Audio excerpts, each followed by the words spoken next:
I was scrolling through Foot Locker to find a pair of shoes without laces because bending down to tie my shoes right now is a bit difficult. Anyways, the cat's out of the bag and I found these ones.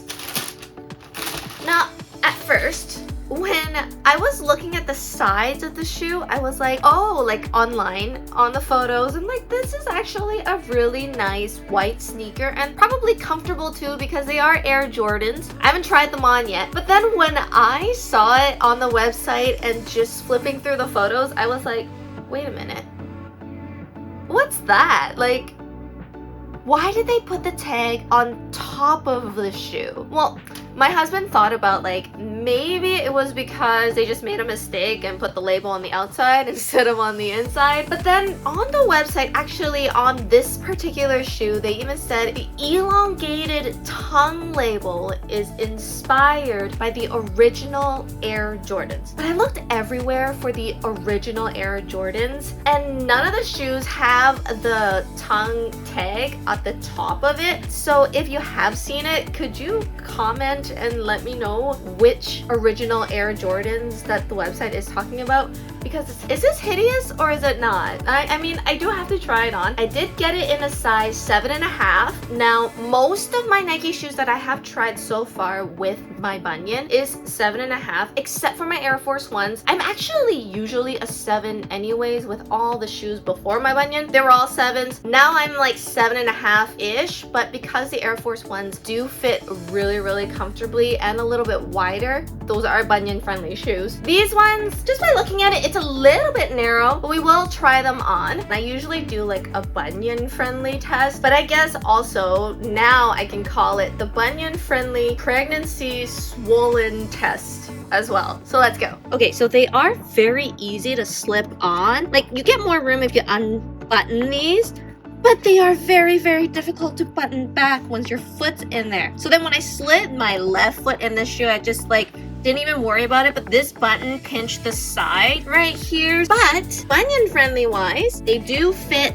right up here. There's no issue there. My feet do fit comfortably. So as I'm walking in these shoes, they are very comfortable. When this button is loosened though, it does feel a lot bigger and it feels like your foot is unstable. So I actually had to take these off, clip them back on, and then just slip them through. And again, like every time my foot slips through, it just like squeezes on this button right here, and yeah, it's not very comfortable. And also, since the bunion does fit right here, I'm now starting to notice that the 7.5 is a bit long for me. I feel like maybe the 7s will even fit, but I'm just afraid that since the bunion just fits in here, that the 7 might be a little tight at the top. But then again, like I've said before, like what do you compensate? Do you compensate the width of the shoe or the length of the shoe? I didn't do a lot of my jumping and tiptoeing test or running test a lot of time for obvious reasons, but just walking in these, if you find the correct size, I think they are comparable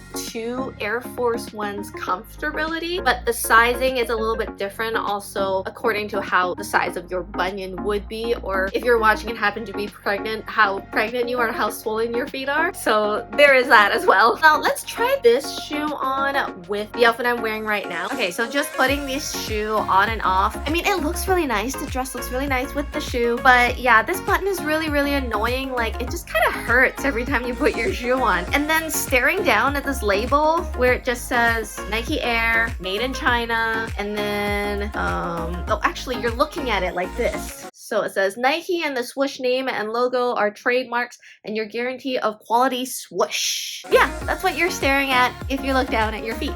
I mean, maybe in a couple of months I won't be able to see my feet, but yeah. Now, are these shoes worth it? I mean, for $145, I'm gonna have to say no, because for $5 more, you can get the plain white Air Force Ones. So the Air Force Ones are $150, all in Canadian dollars right now. And the these are $145. You might be able to get some discounts off of Foot Locker, but you can never really get discounts off of the Nike website itself. But yeah, no, like I've tried on so many other white sneakers just to try to compare to the Air Force ones, and these ones just don't quite make it. If you are interested though, I have a whole playlist of them. Go check it out, and I will see you over there. Goodbye for now.